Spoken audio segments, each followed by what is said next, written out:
Имаш мултикукър? Тази рецепта е за теб. Днес ще ви покажа как да се приготвите пиле с ориз. Бързо и много вкусно. Пускаме мултикукъра на ръчен режим. След това стандартно готвене и запечатване. Сложила съм си олио, което да загрява. И след около 1-2 минутки, когато програмата е загряла до средата, сипвам зеленчуците. Аз слагам морков и лук. Запържвам ги добре и след това добавям пилето, което предварително съм овкусила с червен пипер, сол и подправка за пиле. Разбърквам пилето от време на време и продължавам да запържвам до златисто. След това добавям 1 чаша ориз, който предварително съм измила. Разбърквам, запържвам ориза, докато стане прозрачен. След това добавям половин чаша вода, разбърквам отново и добавям подправките за ориза.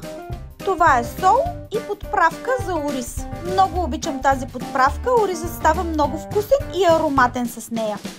Хубаво разбърквам продуктите, за да се овкусят и след това добавям 3 чаши вода, за да може да се сготвят хубаво пилето и ориза.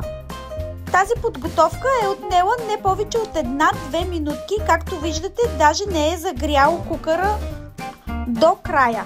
Изключвам тази програма и включвам на готвене под налягане. Нагласям на 10 минутки, затварям капака и настройвам на незабавно готвене. Точно 10 минути са нужни на пилето с ориз, за да се сготви под налягане. Когато е готово, уредът изпилква и отваряме мултикукъра.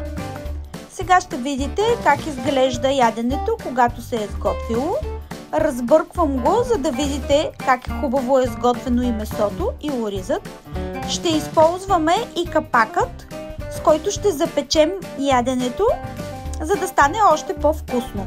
Настройвам капака на програма 2 за 10 минутки.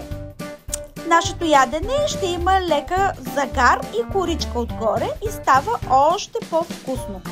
И имате едно прекрасно и много вкусно пиле с ориз, сготвено за точно 20 минути. Без никакви усилия.